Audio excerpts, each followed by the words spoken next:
Ar-Rabbani Hasan bin Abdullah wa Fadal Al-Hajj rahimahullah ta'ala dalam kitabnya yang bernama Al-Fusul Muftahiyah wan Mufadatir Ruhiyah dengan katanya nyarai adalah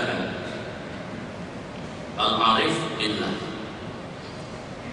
Para ulama gelar yang hanya kan gerau tulis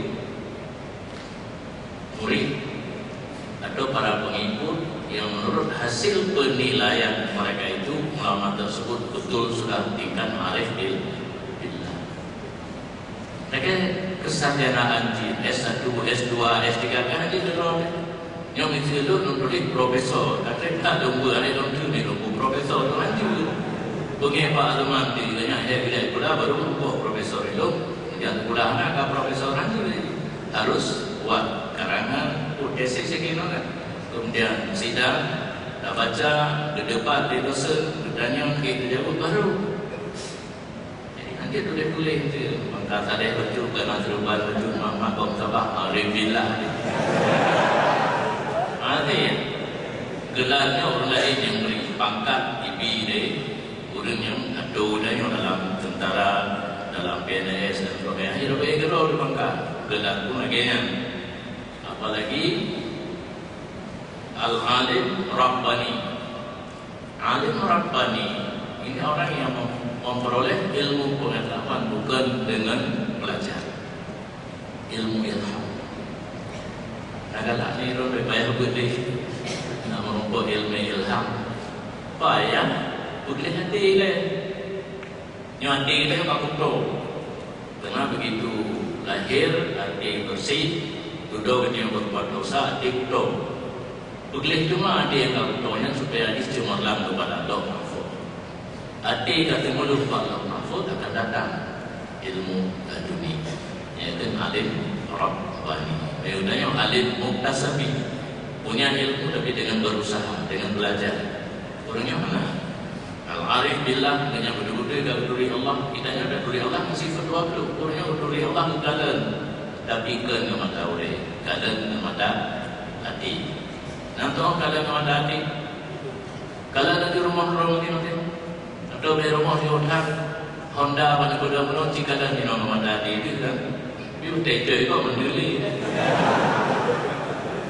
kalau kalan dan yang mata hati itu sesuatu yang kalian tak kalan mata boleh pada buka hijab ya Allah apa ada yang kalian boleh langsung ada di yang tahu dengan ada Honda atau boy budung dia tanya karena cerita tiga tanya ilmiahnya bagaimana kelompok cerita kalian Honda kau ada dokter urinam dia tanya lagu yang kawin lagi bola timpak kita tanya karena pengen urinam yang takut di maduan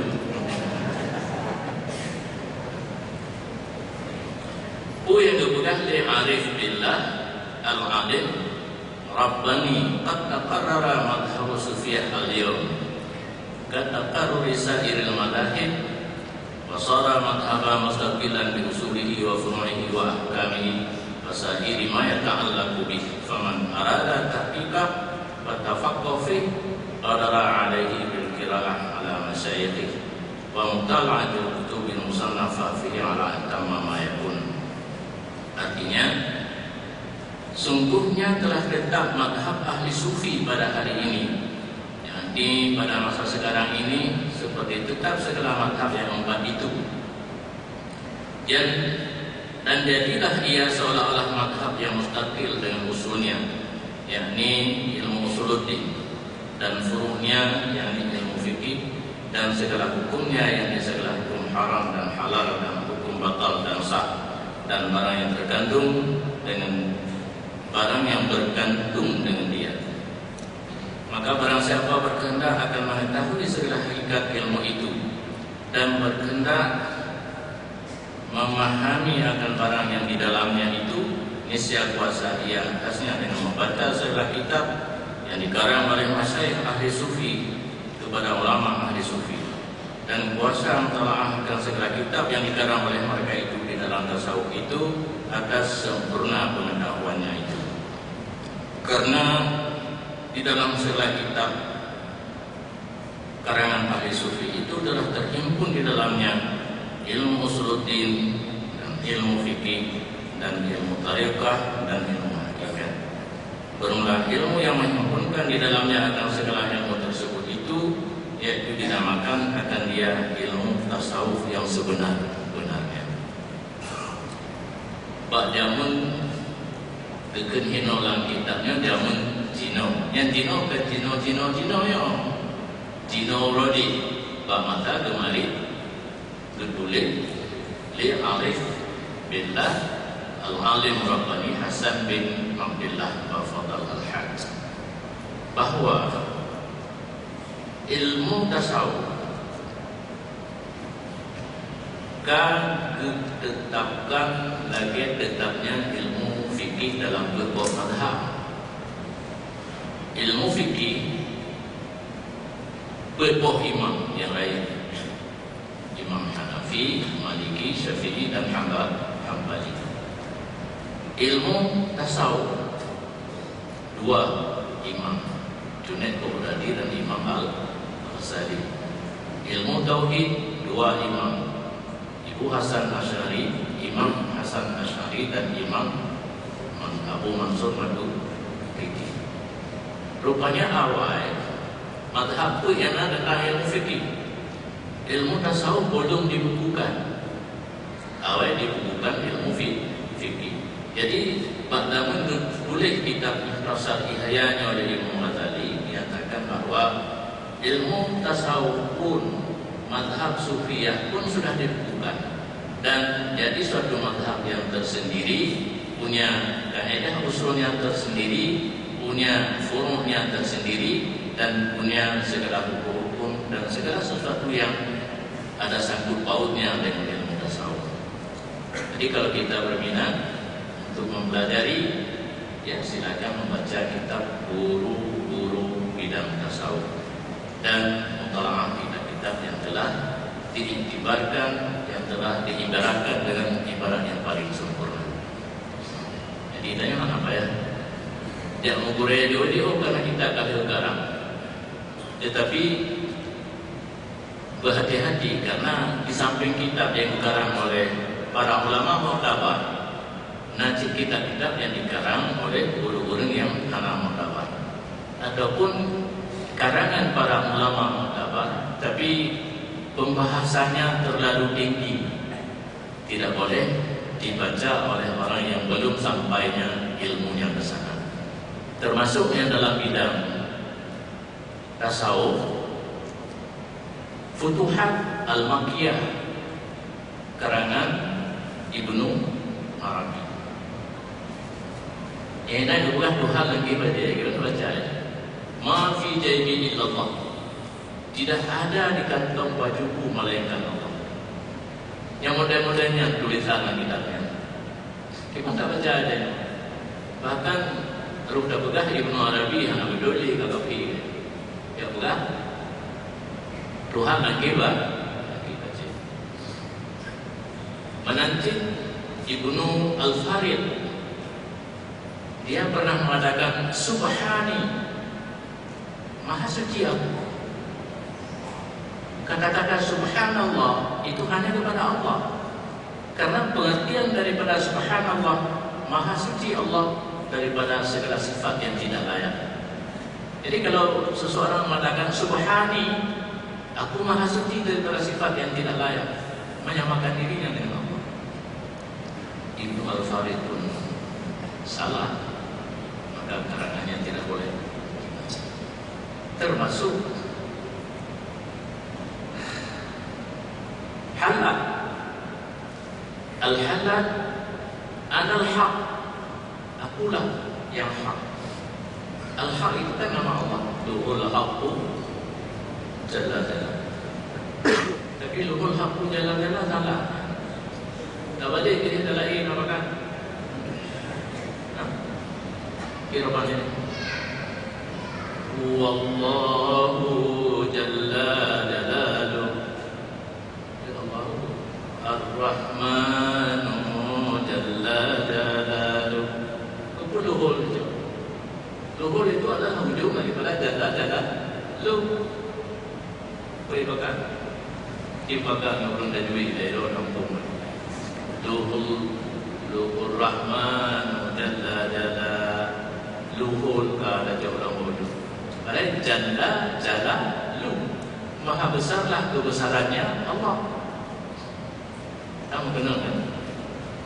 Jadi tampil bedakan ke saya betul. Di luhur Rahman jalla luhur Rahim jalla begitu kan? Ar-Rahmanu jalla jalaluhu Ar-Rahimu jalla jalaluhu. Tengok mereka menandung kata menyayukun dan ada mereka mendoain Nova yukui dan mungkin anak dada boleh menjauh kui juga. Ini orang yang tahu kau mandung boleh kui pakai jika dia baju dia bagi dua makan buku kan. Vespa menanti, dia Vespa bulan lampu, dia dah mempunyai ketahuan galak orang bulan. Dia kali tu galak.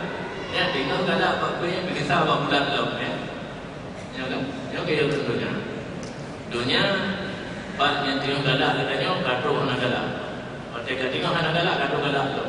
Kita. Naik cipta kalau dia Allah Taala.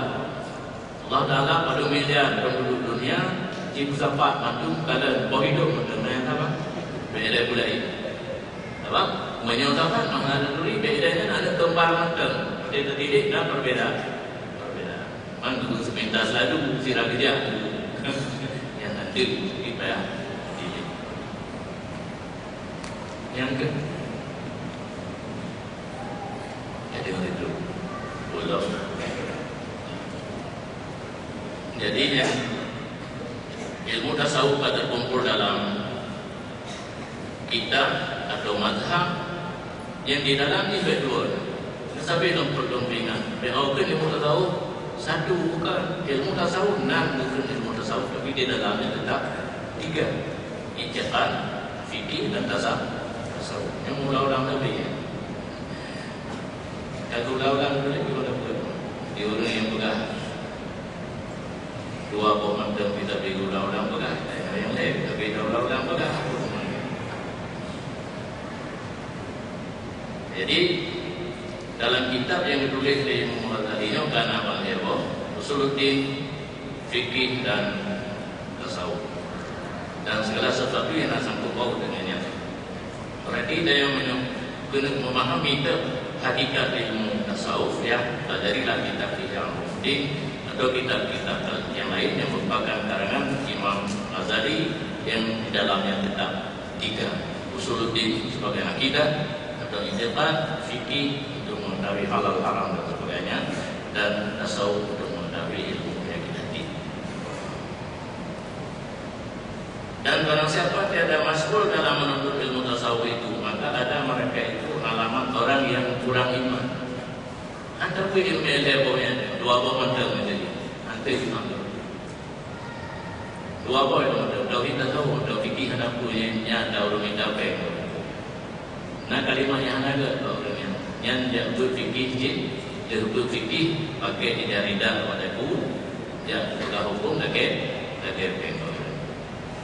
Dia tanya orang atau pakai peng. Anak yang rompi kadang-kadang rompi. Jika Nabi itu yang jalan, dia yang jalan.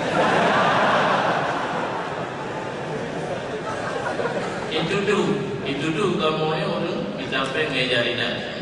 Mana pakai? Dalu tu macam dia. Macam dia dalu ini leto ni bu. Itu kira umur 12 berapa? Yang 65. 51 lah tu dia dalu. Mak boleh nak dia apa dalam kemerati. Mak boleh buat kan. Merati tu cuma 7 orang 7 malam. Katanya putih bulan 3 ada benda. Dia menangkan. Sebenarnya bang merati 3 minggu 7 orang 7 malam merati berapa. Katanya di bulan 3 benda. Dia nak buku ni bahan lain.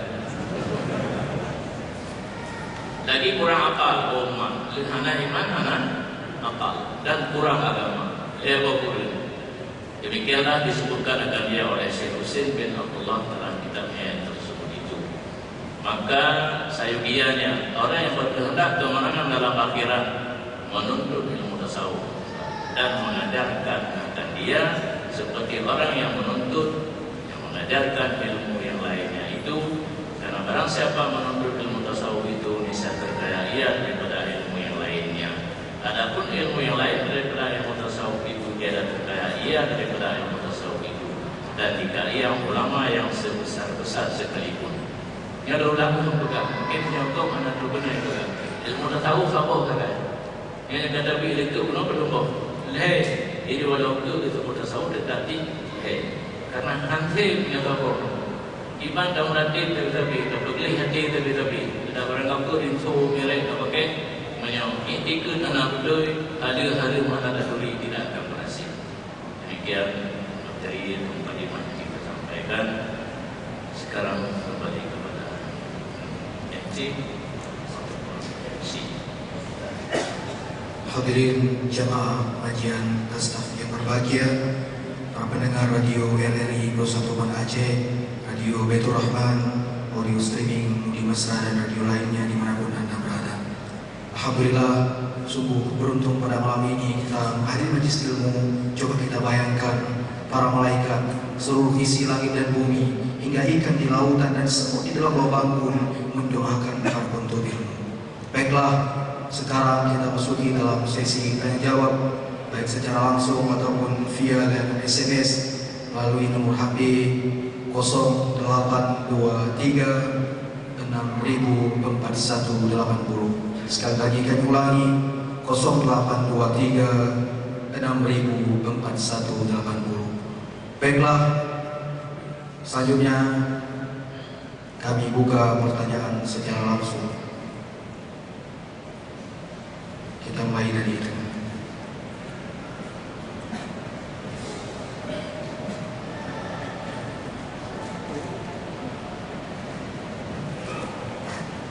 Assalamualaikum warahmatullahi wabarakatuh. Tuan hamba Allah dari lengkap sibek. Aku yang memuliakan. Apabila bak saboh nangro yang dalam nangronya mantan udip sidro atau dua, yaitu generasi atau keturunan daripada sahabat yang rukun. Nalun dengar bakdob yang bahwa Allah Ta'ala anak keturunan lebala dalam nangronya apabila dalam nangronya nasab daripada yang disebut. Pertanyaan yang kedua, bagi bantu hukum sidro-sidro urang yang berbisnis membudidayakan jenis ayam naga ataupun manok adu, yang tujuan urangnya adalah untuk kita nafkah keluarga, tapi tujuannya pilih mana? Yang tujuannya untuk beranu umum siglit pemilu. Yang saya sayangkan akhir-akhir ini manok yang keluarganya berakhir rumah judi untuk rumah potong.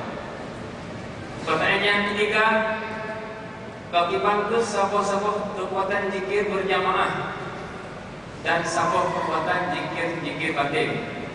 Anak aku hadanallahu wa iyyakum. Wassalamualaikum warahmatullahi wabarakatuh. Waalaikumsalam. Pertanyaan yang pertama tentang jauhnya pahala dan cobaan Allah. Apakah di satu tempat ada cucunya Rasulullah? Apa ini? Itu memang ditulis dalam kitab. Tetapi yang maksud dengan cucunya Rasulullah atau cucunya para sahabat yang mengamalkan, yang punya ilmu dan beramal. Dan di situ tidak ditegaskan harus cucu daripada Rasulullah atau para sahabat. Yang dimaksud di situ adalah seseorang yang sudah tingkat aulia. Seseorang yang sudah tingkat aulia itu Allah akan melindungi kita yang lain daripada musibah yang adanya beliau.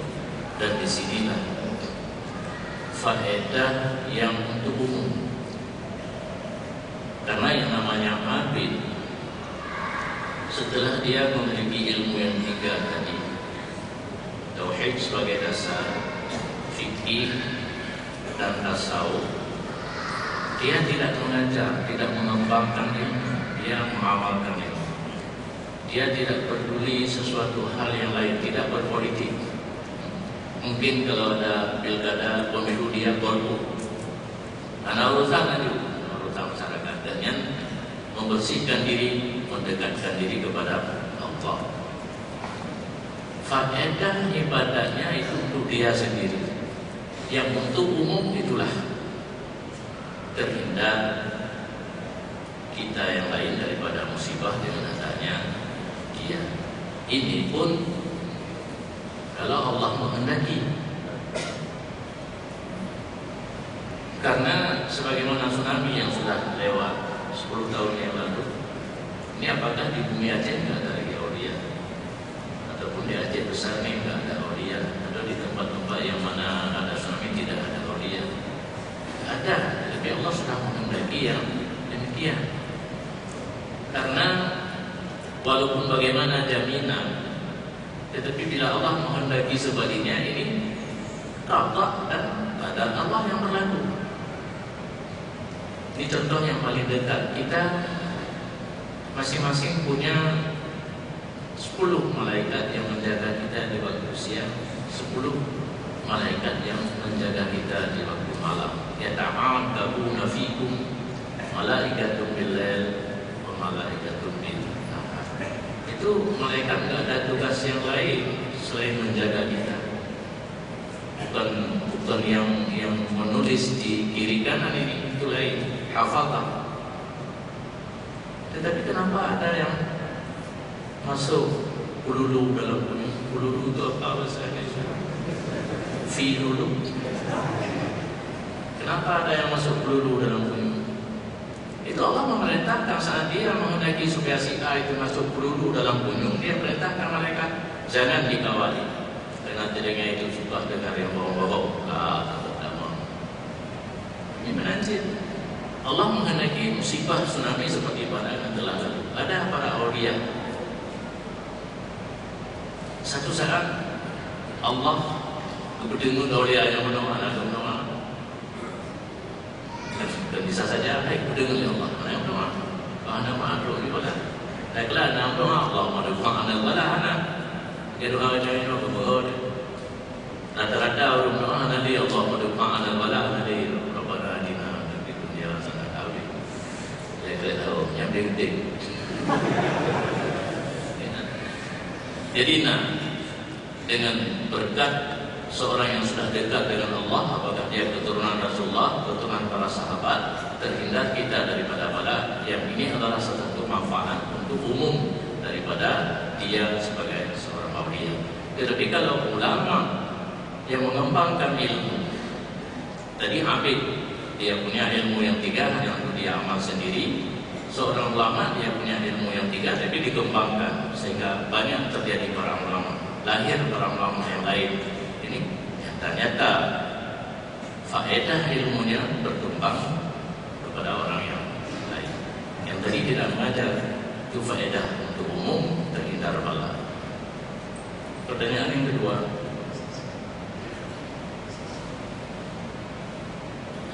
berbisnis ayam. Di dalam kitab, kalau nggak salah tingkat yang atau talibin ke atas ini sudah terdapat, mungkin di Bajuri ada juga haram hukumnya menjual binatang kepada seseorang yang dipergunakan binatang tersebut di luar jalur yang diizinkan oleh Allah. Misalnya untuk makan, binatang yang halal kita makan harus disembelih menurut ketentuan agama kita, harus putus marek dan halqum. Marek itu bukan. Kemudian kita jual untuk Cina, dia tidak memotongkan marek dan halqum, dia tusuk kalau nggak salah, dia tusuk di leher hingga mati, darahnya ditampung, itu obat kuat Cina. kita jual ayam kepada si Cina itu yang kita ketahui dia akan makan dan disembelih bukan menurut hukum syara, hukumnya haram.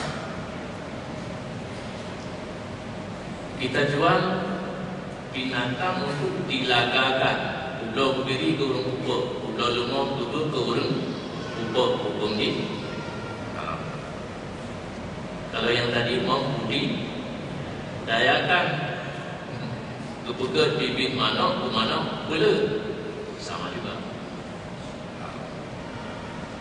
Karena membantu maksiat. Kalau mau tahu alasannya kenapa membantu maksiat. Kalau mau hadisnya, mau hadisnya lagi.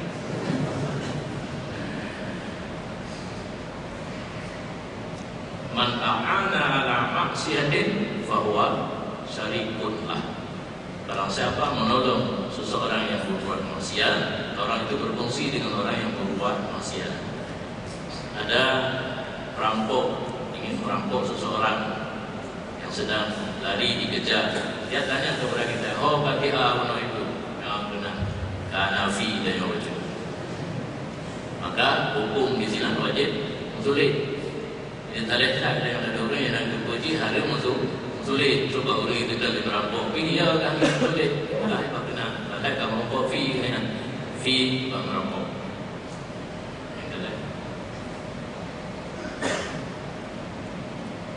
Zikir jamaah dengan zikir sendiri-sendiri, maksudnya mana yang lebih baik? Yang mana pertanyaan? Zikir batin. Zikir batin tak ada suara. Ya. Zikir batin tak ada suara. Nah, inilah kan ini termasuk masalah tarikat. Tarikat kalau di tingkat syataria itu masih zikir lisan. Menyebut la ilaha illallah dengan lidah, diiringi dengan mengingat makna la ma'budu bihaqqin fil wujud illallah. Tidak ada yang disembah yang sebenarnya melainkan Allah. Kemudian ada tarikat lagi Naqsyabandiyah, itu zikirnya Allah dalam hati. Kalau di tingkat pelajaran pertama, pelajaran suluk, zikir ismudzat itu dengan hati, tidak dengan lidah. Jadi kalau ditanya mana yang lebih afdal, itu tergantung kepada tingkatan kita. Jadi kita sebelum masuk kepada zikir sir atau zikir ismudzat dalam hati, harus berzikir dengan lidah. Dalam sistem belajar kitab klasifikasi kelas, tarikat pun punya kelas. Jadi hanya pun dia melompat suluk juga di dulu dia boleh zikir Allah nanti.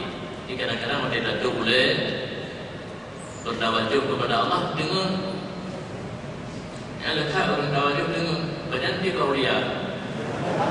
Sekarang kan sudah merata tempat adanya suluk, tapi aulia makin berkurang. Jaga pesantren kala ulama guru suluk kala ulama pi guru yang nak bedah no dia sesat. Dia ada juga dia ta'arifillah. Dia ada juga dia kutub. Imam Syafi'i belum kahwin dalam zaman baru dia kutub. Ia tanya berumah berbawa pada bodoh binatang aku tu. Kutubnya tutup. Jadi kalau ditanya mana lebih baik zikir sir dengan zikir jihad, tentu yang zikir batin itu lebih baik karena tidak ada yang mengetahui. Kita sambil duduk, paling-paling pakai tasbih. Yang punya lahkah pakai tasbih. Lahkah lain adalah cuma punya orang yang mamam. Karena tasbih kan untuk menghitung. Sebenarnya Allah Ta'ala pun menghitung yang kenurung penghitung bawang kabar. Karena memang ada yang menghitung. Bila ditanya dengan Allah Ta'ala pun menghitung, memang Allah yang suruh hitung. Contoh di hadis tasbih yang 33. Subhanallah la ilaha illallah, alhamdulillah la ilaha illallah, Allahu akbar la ilaha illallah. Tahu hitungnya. Nabi kan? Dan Nabi yang pernah saya itu tasbih la ilaha illallah, buka la ilaha illallah. Maka Nabi menanci dalam tarekat ada yang 10.000 baca suratul Ikhlas untuk menjadi tebusan di neraka. Maka perlu dihitung. Bukan enggak boleh lebih. Dihitung itu enggak kurang. Tapi ada juga yang tidak boleh lebih, tidak boleh kurang. Yang tasbihnya lebih hanya turun aja. Tapi menyopak lain, jadi suratul ikhlas 10.000 itu kurang yang jangan, lebih boleh. Maka nama hitungnya, yang menghitung aja lebih, yang lebih dia nama itu. Nanti dalam tarekat, di akhir tarekat Naqsyabandi ada tahlil, yaitu membaca La ilaha illallah 70.000 kali untuk tebusan daripada api neraka, untuk kita sendiri, ibu bapa kita dan guru kita. Itu maksudnya dihitung, jangan sampai kurang, nggak mencukupi. Kalau lebih ya silakan, nggak apa-apa. Jadi bila ditanya mana baik zikir batin dengan zikir rame-rame, lebih baik zikir batin. Tetapi kalau kita sendiri direnung, ini yang jadi masalahnya. Obat rame-rame, rayu itu mana tengok. Tetapi baik terlampau rayu, baik mudah.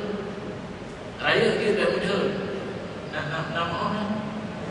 Mobil musuhnya pun tak rayu. La ilaha illallah aja ya. Tapi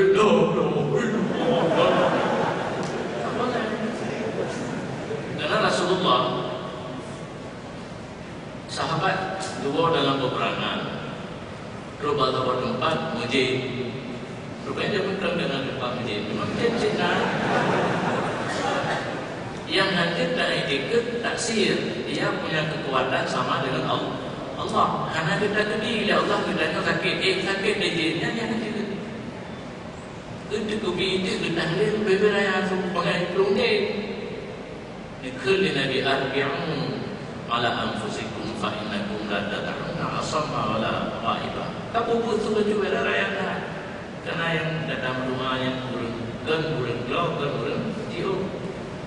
Tahu Allah dan kemudian Allah tahu pun. Jadi yang hadir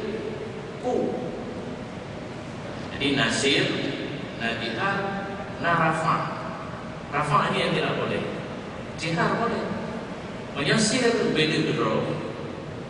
Yang tak dasar, maka nak ulung bunga tak punya dering di dengar dan nyosir yang terserah kalian. Nah kan? Kita baca Fatihah, nak kata beda bedro. Mau ulung di dering, dia tak punya. Dia dengar mengganggu dengannya, dia tam dan yang hancur.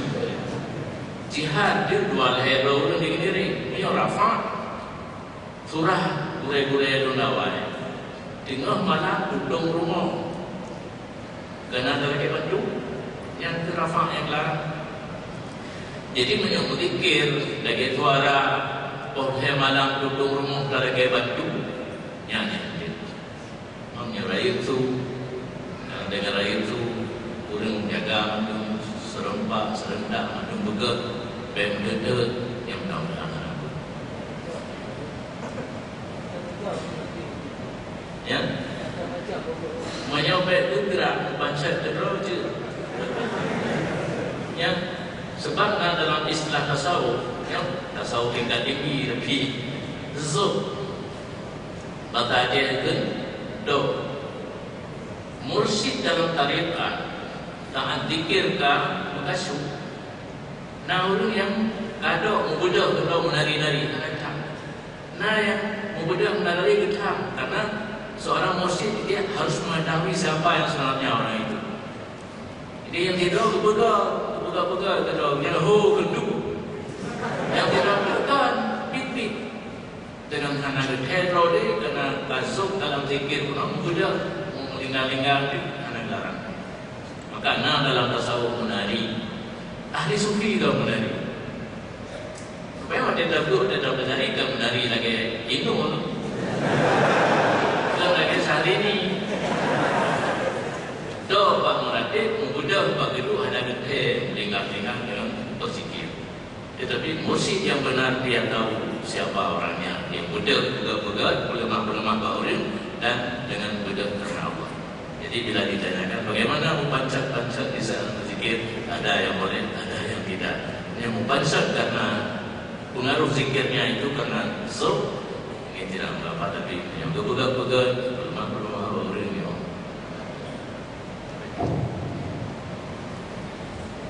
Baiklah, kami kembali membuka kesempatan untuk penanya berikutnya. Kita buka dari sisi depan. Silakan.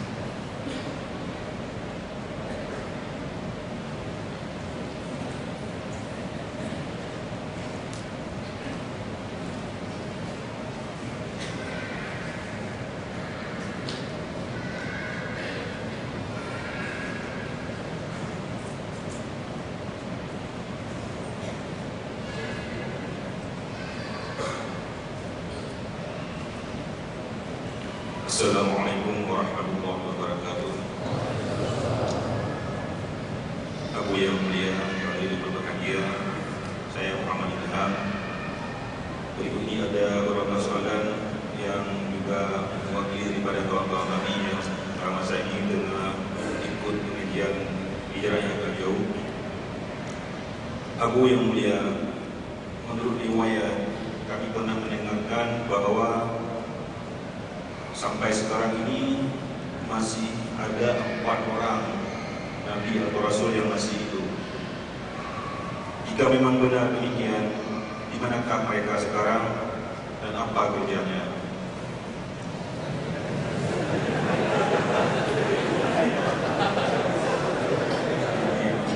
Soalan yang diwakilkan. Kemudian Abu yang kedua masih berkenaan dengan soal kami beberapa waktu yang lalu itu sebelum Ramadan, dan saya ingat saya bertanya perkara orang-orang yang mengaku dia Muslim, tetapi mungkin seperti cerita tadi sudah sampai pada tahap mujtahid mutlak sehingga mereka berani menginjak Al-Quran di hadapan umum dengan alasan bahawa Al-Quran itu adalah sama seperti buku biasa. Soalnya Abu, apakah manusia seperti ini dalam i'tikad Sunnah wal Jamaah sampai pada tahap murtad atau tidak? Mungkin inilah yang boleh kami sampaikan. Terima kasih. Assalamualaikum warahmatullahi wabarakatuh.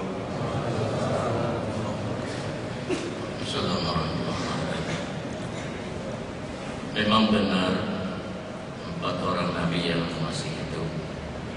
Yang pertama Nabi Idris, yang kedua Nabi Isa, yang ketiga Nabi Khidir, dan yang keempat Nabi Ilyas. Kalau ditanya di mana apa kerjanya? Kalau Nabi Isa ini masih di langit, dia menanti perintah untuk turun kembali ke bumi karena beliau tidak wafat. Cuma Allah mengangkat beliau ke langit. Mau ayat Ar-Rafa'ahullah dari keguguran berboleh Ar-Rafa'ahullah, tetapi dia Isa diangkat oleh Allah.